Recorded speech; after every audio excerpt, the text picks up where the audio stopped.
Yeah, we did cast that. They're going to run it back here.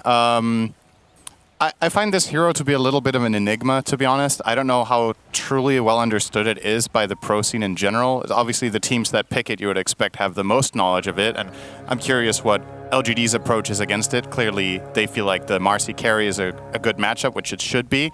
But just overall, what Ogre brings to the table, if there's anything you need to be worried about, or if it really is as straightforward as, you know, this guy's going to buy auras, we're just going to get enough damage, and then he's just there, you know?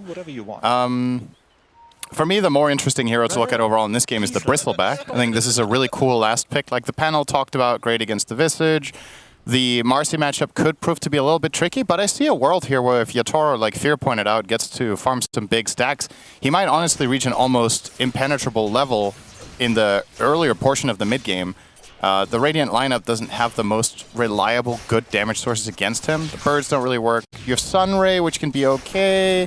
But apart from that, I actually think he's relatively sustainable in this game. Okay. And what about egg killers? Because you do have that is the biggest problem. That's about it, right? Yeah, the egg is going to be the biggest problem. But again, if there's like two overall solutions to Phoenix, I would say, like on a basic level.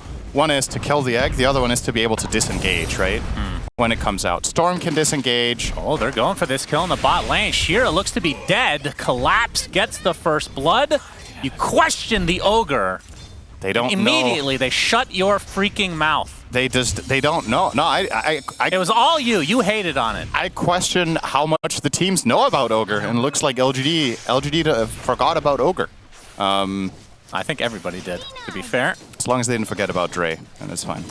I'm sure that's a reference that I'm not supposed to understand because I don't listen to that music, Cinderella. Oh, you knew it was music. That's pretty good. I did. I mean, it couldn't have been a movie, so the options were limited. Yeah, you're very correct on that one. So, good start for Spirit. All three lanes here looking pretty stable for now. The Bristleback, I think, is the one that is most a given. Will have a good time. I'm expecting Yatoro to hands down just win this top lane. It should get easier and easier over time as he gets points in the Bristleback and as he starts building up and getting his early Vanguard. Then I think this just frees up Miposhka to do whatever he wants. And that's obviously a great luxury to have as a 5, the ability to just go and stack for your Bristol. You can take the gate and gank bottom. Because the pairings that you have bottom actually use Decrepify really well, right? It's Ogre and Rubik in your off lane. So gate plays from Miposhka are extra appealing. Nice blast off. Okay. With the sticky bomb to follow. Another Soul Ascension to come, I'm sure. And there it is. Taro takes a tumble. Bristleback just owning in this lane. Well, they traded. Caster curse as always, but yeah, it was just the techies going down. I like this from LGD though, because I feel like this is the one moment of opportunity they have here. Like when the Vanguard comes out, this isn't possible anymore. So you know that if you do want to put the pressure, now's when you do it. When you hit that level 2 on both of your heroes and you get that blast off connection. They're on a timer in terms of pressuring there though, so get it done while you can. Good damage. Fire blast with the ignite, telekinesis back, but the Icarus dive is there. Of course, that costs a little bit of HP to use, but we'll live through the day. As we're back to the top lane again, but oh, Mira! Nice blocks here. Is it going to be enough to get Mira in the end? It's taken away very slowly. Punch. No, 2 punches. Needs that second punch. Universal needs a little bit of a buff. There's the blood grenade. It did hit. That's the death of the Rubik. I mean, talk to me how important, and I already know the answer to this question, I'm just saying this out loud, is Why You Smile. We'll be going down to Collapse's right click. In the major, we talked about how Team Spirit were not adapting to the patch very well, and they have 0 universal heroes. Right. Do you think that is actually a major concern? Are the panel completely correct, or is it a little bit overrated, or what's the status on that? Laurel. Mid lane. Good damage. Got something to lose your orb, but it's not going to be enough. Why You Smile, a little bit too late, but it is just a Phoenix, so not a whole lot to help out his comrade regardless. Really unfortunate for Spirit there that their heroes weren't universal, so they still did have enough damage to kill the puck. I mean, obviously, in terms of like scaling potential, I definitely agree that universal heroes are likely a little bit overtuned right now. So not having any of them can be a concern, but keep in mind, I don't think Spirit's game plan here is to go into that late game where universal heroes might start overtaking and really getting a lot of their pressure coming in. Because sure, a lot of the heroes on the Radiant, oh, nice blast off there, Miposhka will die.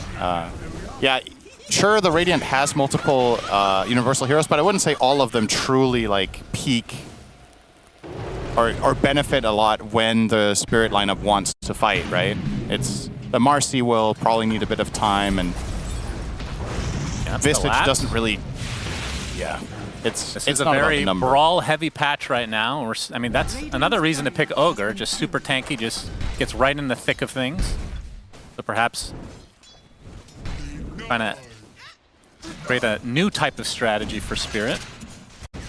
I mean, like we said, last time we saw Collapse, he does well in these games, but in the end, like whether they win or lose, it's like how much impact did he have past the laning stage? And that's where some of these heroes can kind of struggle. Is Yatoro going to get perpetually slowed, but will live through the day. Yep. You can see that his CS 21-6 right now. They are doing really well up here. I thought this was going to go better for the side of Spirit, this top lane. I thought it was going to be a gimme, but for now... Oh, hang on. Yeah, Why you smile? Out of mana right now. There. Telekinesis, Why you smile, will drop. And that leaves Shiro all by his lonesome, but it is the 1v2 where he has the HP advantage for the time being. You were saying? I forgot. I don't know what I was saying. I just said it was a nice telekinesis. It was before that, but sure. Oh. Collapse gets gone on. Couple more right clicks will do it, and Shiro finds the range. Nicely done, despite being 1v2. Has no fear. Yeah, and this is with a 3-point sidekick build as well. So it's not like his jump does a lot of damage. Just Collapse was already very low on resources and stuck around. This should be a bottom rune here for Nothing to Say. I don't think Laurel is going to expend his entire mana pool going to look for it, and it would have been taken away anyway. And actually, they will just grab it on the Phoenix. Interesting. Not leaving it here for NTS, just going to use it to perhaps look for a gank bot. Could get a Rubik kill with this one. He's definitely not going to be anticipating that there's an invisible Phoenix heading down here. Shiro will just go and get himself a nice little flower. The Lotus, yes. Yes. Yatoro will finally complete his Vanguard by the looks of it now. So this is when things should start stabilizing up here. And in connection with that, Miposhka, you see it right away. They have this down to a T. All right, you got Vanguard. Cool. I'm out. He's already in the jungle, starting to stack up, preparing for his Bristle to ramp. And they will also want to stack here with Miposhka, or sorry, with Mira, but also get that Wisdom rune. Oh, the Invis expires. Yep, 2 seconds to go. Who's going to get it? There's a Telekinesis, and Mira will claim it for himself. So it's a split across the board. Yep, never going to lose that war as Rubik against a non-stun hero, so pretty easy to time that Telekinesis, toss him away. Now from Collapse's side, he is going Midas, in case anybody was wondering. Yep. I feel like this is, even though it's kind of a meme, it's kind of standard when you're seeing it as a core especially.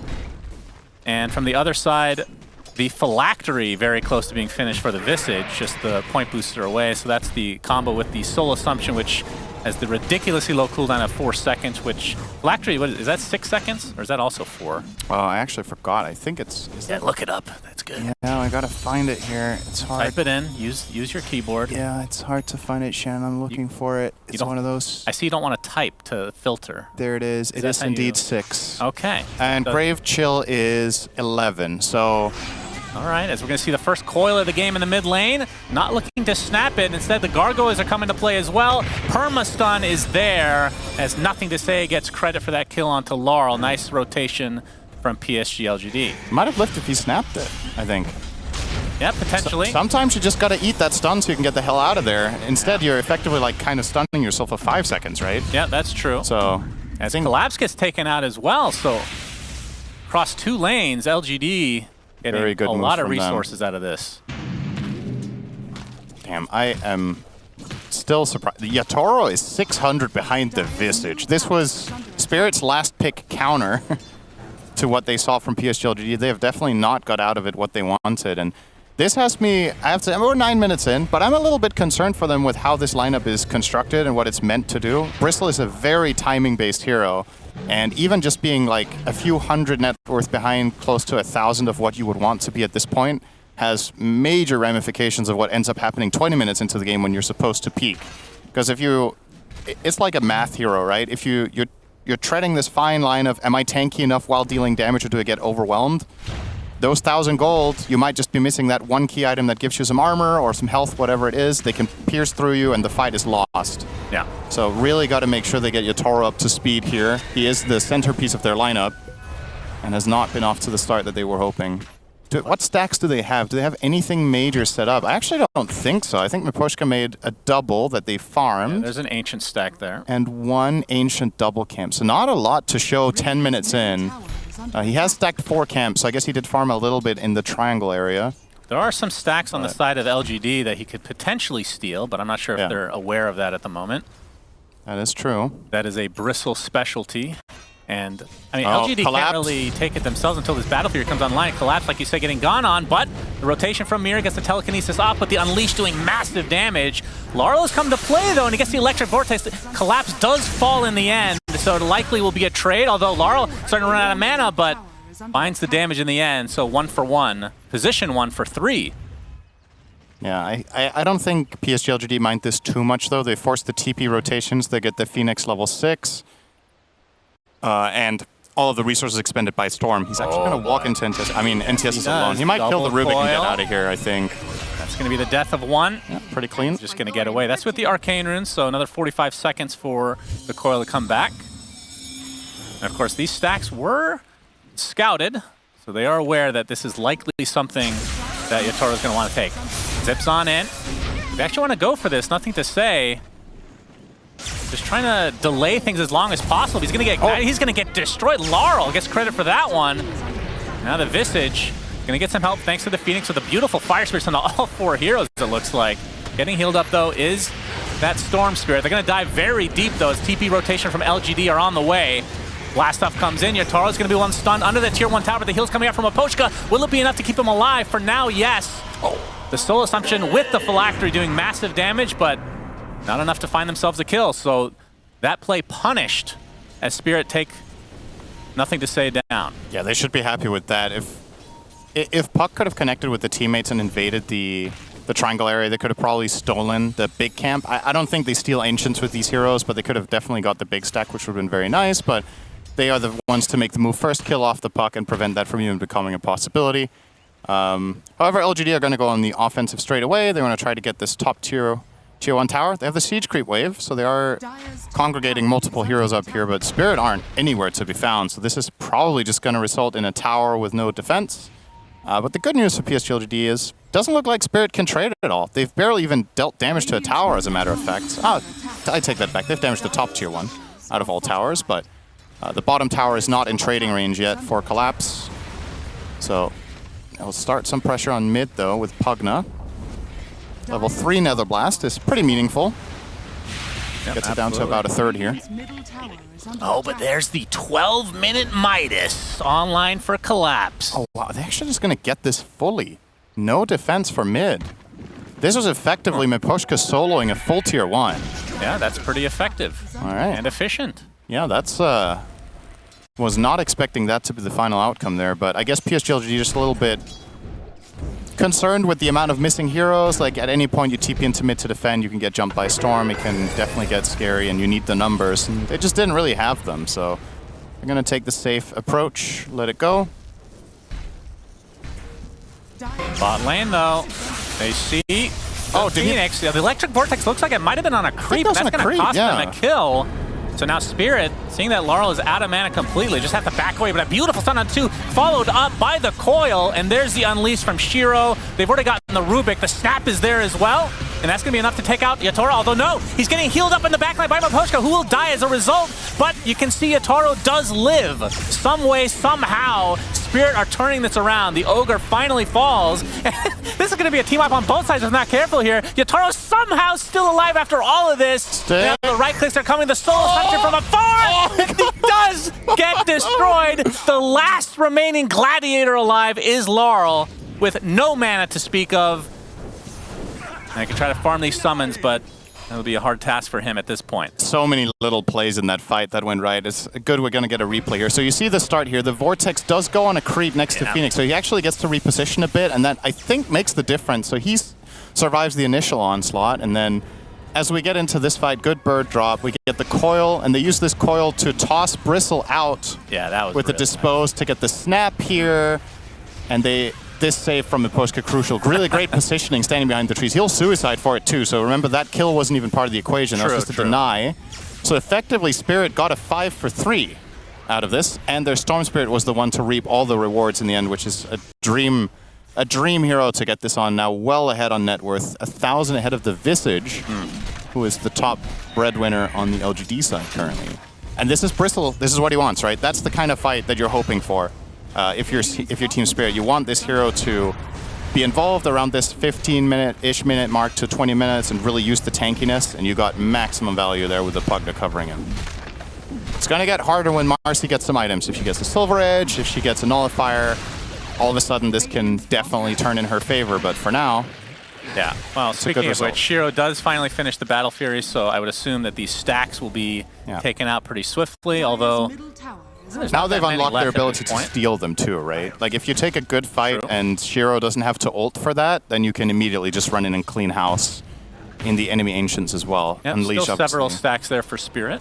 Yep. And still a pretty close game right now. Yeah, Yotoro's getting somewhat close to his Aghanim Scepter, and that's typically the time, at least in past patches, where the Bristle is like, okay, I'm done even attempting to farm at this point. It's just all fight, fight, fight. Yeah, very curious. So, oh, nice try from Shiro. Doesn't quite make it though, and does give away his ward effectively with this jump. There's no way he would have known Collapse was there without that ward. Oh, got the electric vortex. They wanted to go onto Shiro, but they have to be careful because a lot of reinforcements are here for LGD. Collapse getting slowed to a crawl. Looks like the rebound will connect. Dispose back into the fray. And he is likely to fall as the egg is finally placed. And does the Stormstormer have enough right click to actually get him? They do. So it ends up being a 1-for-1 on the supports as Shiro getting very low, tries to rebound away, but dies shortly after. Laurel, not a whole lot of mana left as Visage attempting to TP out, will be fine. So results in a 2-for-1. Yeah, Spirit more than happy to take that fight because they know nothing to say is mid, and the connection path for Puck is just too long, so he doesn't even choose to start connecting with his team. He's instead spending the time trying to get the mid-tier 1, and will force a deny out from Mira here, who has stolen Unleash. That looks really funny on Rubik, actually. I don't know if I've ever seen that before, but he was just cleaning out that cream. That's some good farming right there coming in for the Rubik. Great. Imagine Rubik with this in his old talents when he had a lot of damage. When he had like the damage talent and when Fade Bolt stole damage. Oh yeah, the good you get old that days. with Unleash, that would have been a chef's kiss combo, but it's never been a possibility since Marcy wasn't in the game at the time. Yeah, I miss talents like that where nobody goes for it, but you could go for it. There's a possibility of Planet's toast here. Yeah, that looks to be an easy cleanup for Spirit as the Tier 1 tower is still up in the top lane. And this, honestly, now it's just power hour for Spirit, right? You've got Ags on Bristol 17 minutes in. Your Storm has completed Kaya Sanj, you're taking the tower. You start controlling this. You're going to steal the enemy Ancients, and you're going to control the map now. And their lineup is pretty good at dealing with the Tormentors if you want to take that approach. They want to get Shiro. TP's coming in. He's already at half HP. He's getting blown up. He's just dead. Nope, he dies. Okay, I was correct, Synderen. Good call. As the rest of LGD attempting to run away, but they're just going to get chased down by this really tanky Bristleback. That's the second kill for Spirit. Because now they're going to try to reset a bit. Blast off connects for Planet. There's the coil onto 3, but where's the follow-up? Sticky Bomb is there as well, but actually Puck gets controlled. So nothing to say drops, despite having all that mobility. So 3 for nothing in Spirit's favor. And like you said, this part of the map very important because if they can get this Tier 2 tower, or this general location locked down, the 20-minute Tormentor's there for them to take as well. This was really close for Shiro to live. That last rebound before this clip started would have potentially been a different story. But the fact that they can dive this deep this early, not a good sign for LGD. They're taking so much advantage of the abilities for Storm to just set the stage, and then Bristle can just run in. Like, this is what we're talking about pre-game, that if Bristle succeeds in reaching this point in the game right now, I just don't think the Radiant lineup have solutions for him. Like, Marcy is supposed to be the hero that deals with Bristle, but she doesn't deal with him at this time of the game. We're talking 10 minutes away before she truly has the items to just man-fight and win that 1v1. And Spirit are taking full advantage of the fact that, well, PSG.LGD just aren't there yet, and really showcasing why this Bristle last pick was so good. And imagine if his lane went better, right? This didn't even go as well as it could have. They just didn't need it. And LGD are seeming a little bit flustered, right? They're like getting picked off one by one. They're in positions where they feel like, I should be safe under this tower. They don't care. They just jump you with both heroes, kill you off, and run away. But if LGD find a little bit of space, Synderen, Yeah. The Spirit lineup does fall off a bit. That's true. You gotta just wait long enough for these universal heroes to get that damage. Those stat lines are really juicy as we can see the Roche attempt here for Team Spirit will be uncontested.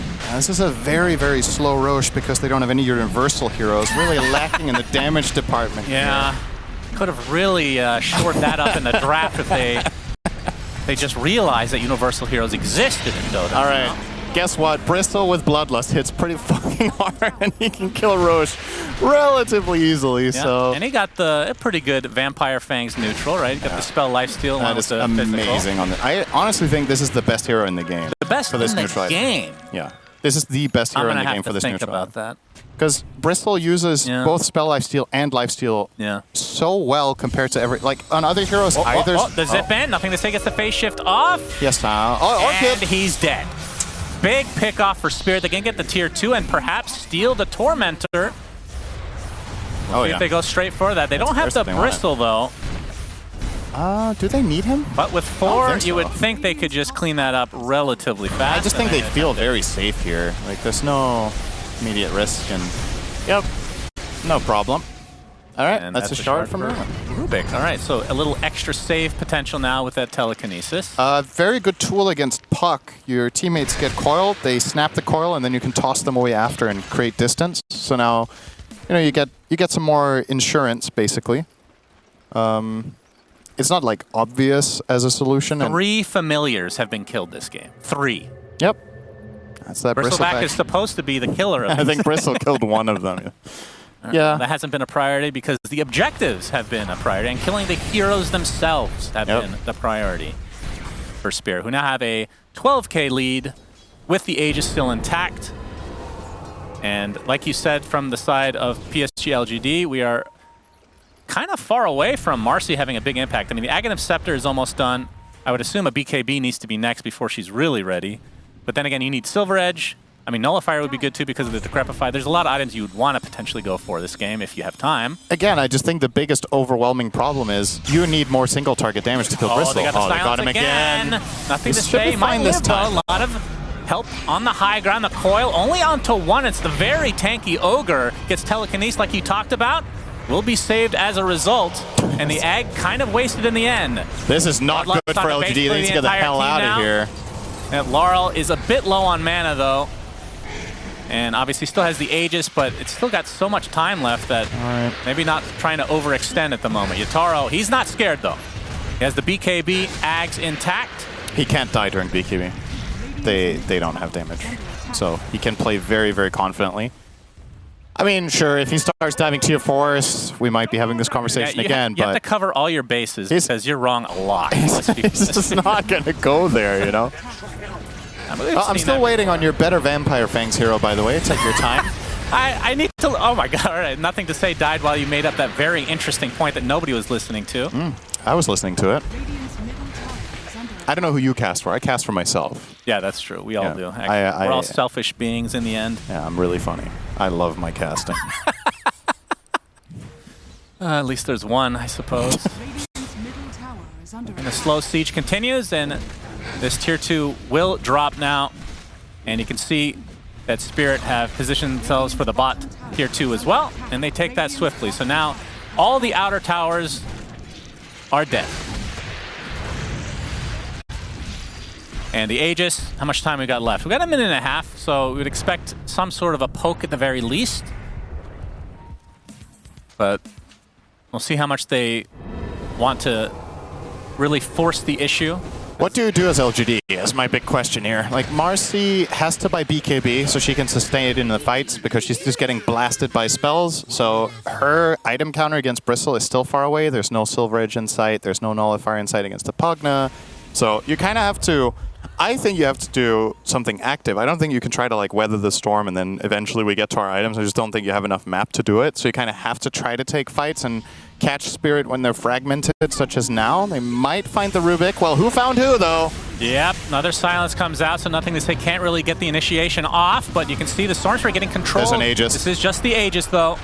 Didn't really spend that much, though. They use the egg now. How good is this timing? Is he be able to steal that? Okay, Unleash coming out. Stormspirit's just dead. Nice job from PSG.LGD. Now the coil used just to ensure they can get a second kill, although it's just the Rubik. Now the chase, though, you can see Yatoro still wants to fight. They get the Visage, although he gets off the stone form. He will live for the time being, but he's going to get surrounded now by the enemy. Gets off one more soul assumption for the road. And TP actually is successful, as Planet will not be able to get away. So despite losing 2 members, Spirit not afraid to continue this fight. Do they have the stun? They do! Shiro so close to going back home. Now he'll have to resurrect from the grave. New. That's a bit of a spicy situation he's in. Thought that he got out, but was found in the end, and Yatoro just dominating now. That was about as good as that could have gone for LGD to start, right? They found the 2 kills. They got the Storm and the Rubik. They killed Storm twice with Aegis. But in the end, they can't take the follow-up 3v5 because they have to use Marcy's Unleash for the first volley of kills, and then Bristleback's just running in like a completely invincible god with Bloodlust, just crushing them, just running straight through them at almost hasted move speed. They can't get away. Oh, nice escape there from Nothing to Say. He does not have protection. If he gets jumped by the Storm at long range, he can get one-shot killed by just him alone with Orchid and a full spell volley. So has no dispel. Does have status just good. And obviously the Apple as well will help. But yeah, a perfectly executed Storm jump should be able to kill him from far enough away. So still has to be a bit cautious and is building into Octarine on Puck, pretty standard. I think I like that he isn't itemizing against the Orchid. I think it's too glass half empty way of thinking. I think he has to try to set up his team for success. So like more silences, more wave clear, more random team fight damage. Because sure, you can buy a Yules here and stay alive, but it doesn't solve the inherent problem, which is you're lacking damage. So he needs to bring out whatever he can. Yatoro here will solo the Tormentor number 2. So that's going to be a shard now going Collapse's way. So they unlock the Fire Shield. Oh! A very pretty spell that we don't get to see that often because Ogre doesn't get played that much, and I mean, they don't necessarily get the shard. It is pretty nice. The right clicks from the familiars, from Marcy. It can block some of Marcy's first volley, which is actually very useful for supports, right? Where you would usually get like one-shot combo by Marcy jumping you. You block the first 3 hits almost fully. Then you might get the time to react and get off a Glimmer Cape or Rubik could telekinesis save, whatever it is. Like that 1 second can be very precious in the right moment. So definitely not going to say no to that, for sure. Free shard's always nice. They have that combined with Crimson Guard. Those obviously together will more or less block Marcy entirely for the 3 hits. And won't block next the pulse, item is going to be a Halberd. Though. That is true. Have the Halberd coming out relatively soon for Collapse as well, so that's going to be another Marcy solution for them. Yeah, seems to have a lot of solutions for LGD's lineup where LGD just haven't had the time to itemize for the Bristle necessarily, as now the high ground push has come. Already Fortification pop, no Aegis for Team Spirit, but with an 18k, well now 17k lead. My god, this tower is just gone. They've stolen familiars. Yeah, that's classic. That is very useful. I gotta say, it's a pretty good spell to have. They're covered in the Fire Shield as well. We didn't even talk about that potential. Unleashed is used. No. Did they spot it? I think he wanted to unleash Blink, but he took damage from the Nether Ward, so he couldn't blink. All right, well now you just gotta wait that out, and then she's almost useless. I mean, now you've lost 2 lanes. If Spirit saw that unleash, they must feel very confident in pushing this to the limit here. No doubt about it. Gas station Miposhka hard at work here. Yep, the backdoor protection is there. Yeah, this next wave is going to reach the base, though. They have Glyph, so they have a secondary line of defense. Which they actually will now. use it. Interesting, not waiting for the next lane tower. Because this Barracks looks to be dead no matter what. The zip-in and the BKB by Lara, they're trying to control the Visage. They take him out instantly. You can see the egg with that Sunray shard. Not really going to force Spirit back too much. They're just going to relocate to this bot lane. As Yatoro, he can go as deep as he wants. As long as it's not the fountain, he should be fine. That's going to be the 2nd death for PSG.LGD. Make it 3, so a 3 for Nada. As Laurel expending a lot of his mana to try to get this kill onto Planet. Won't find it, but instead might find the Marcy instead. A little bit more valuable at this stage. GG's called. So, And you know what they say when there's